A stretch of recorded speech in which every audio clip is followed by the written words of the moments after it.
имсол литсей барои хонандагони болоиқти шаҳри хуҷандро 41 нафар хонанда хатм мекунанд. Аз ин шумораи хатмкунандагон 18 нафар ба донишгоҳҳои беҳтарини кишварҳои Олмон, Туркия, Австрия, Швейтсария, Булғористон ва Федератсияи Россия дохил шуданд.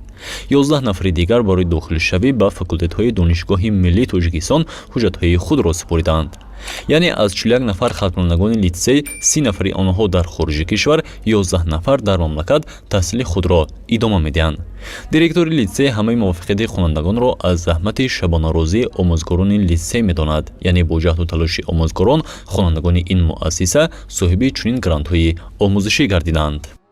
хонандаҳое ки дар олимпиадаҳо дар озмунҳо ҷой мегиранд, ин аввалаш ки яъне ҳаракати худи хонанда ҳаст, дуввумин ҳамин меҳнати содиқонаи омӯзгорони муассиса аст ки омӯзгорони муассиса яъне донандаи забони англисӣ мебошанд. тамоми фанҳои дақиқ фарз кардем физика, химия, биология, алгебра, геометрия, тамоми ҳамин фанҳоро бо забони англисӣ дарс мегӯянд.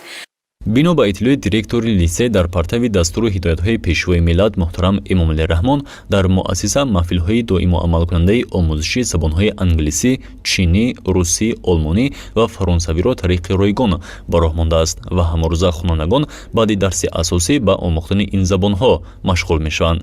ин иқдом имкон медиҳад хонандагон забонҳоро аз худ намуда дар озмунҳои сатҳи ҷаҳонӣ иштирок намоянд ва соҳиби грантҳои омӯзишӣ гарданд. тибқи маълумот ҳоло дар ҳайати олимпии муассиса 470 нафар хонандагон шомил мебошанд ки соли таҳсилии 2021-2022 ба гирифтани 401 дастовард мушарраф шуданд.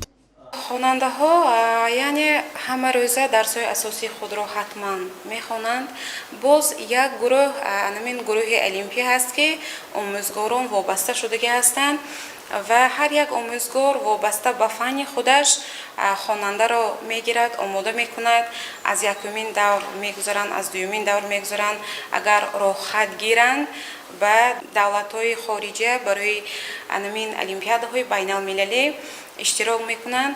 хушбахтона ҳозир мо гуфта метавонем ки рӯзҳои наздик бояд як қатор хонандаҳои мо дар олимпиадаи забони англисӣ ки дар кишвари Олмон баргузор мегардад роҳхат гирифтагӣ ҳастанд. ва баъд як қатори дигар хонандагон дар олимпиадае ки аз фанҳои дақиқ баргузор мегардад дар шаҳри Лондони кишвари Англия баргузор мегардад, насиб хонандаҳо сафарбар карда мешаванд. иттилоъ дода шуд ки 12 нафар хатмкунандагони литсей барои хонандагони болиоха дар шаҳри хуҷанд дар озмунҳои бурсаи донишгоҳҳои Иёлоти Муттаҳидаи Амрико ғолиб омада соҳиби беш аз $2.5 миллион амрикои грантҳои омӯзишӣ дар беш аз 20 донишгоҳҳои бонуфузи Амрико гардиданд. акнун онҳо имконият пайдо мекунанд ки дар ин донишгоҳҳо ройгон таҳсил намуда оянда мутахассиси хуби соҳаи интихоб кардаашон гарданд. чанде пеш Амирбек Зокиров $150,000 амрикоӣ ва Маҳлиё Афзалова $96,000 амрикои гранти омӯзиширо бурд карданд.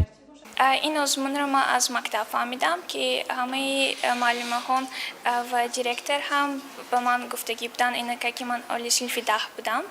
ман як сол тайёрӣ дидам ва ғолиби $96,000 ва ғолиб кардам. донишгоҳи Крейтон ки дар Небраска Омаҳа аст ва дар фан ихтисосам табиатшиносӣ мебошад.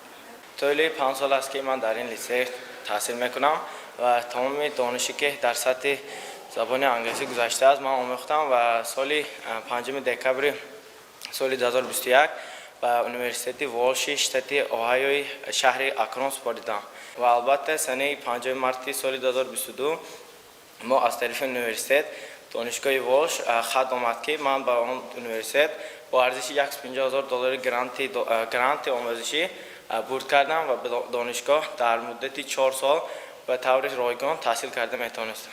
лозим ба ёдоварест ки дар литсей барои хонандагони болиқа дар шаҳри хуҷанд омӯзгорони пуртаҷриба ва донишманду забондон фаъолият мебаранд ки иштироки хонандагон дар озмуну олимпиадаҳо ва ба даст овардани грантҳои омӯзишӣ самараи меҳнати онҳо мебошад. ҳоло дар литсей барои хонандагони болиқаи шаҳри хуҷанд 600 нафар хонандагон таҳсил мекунанд ва барои онҳо 50 нафар омӯзгорон дарс мегӯянд.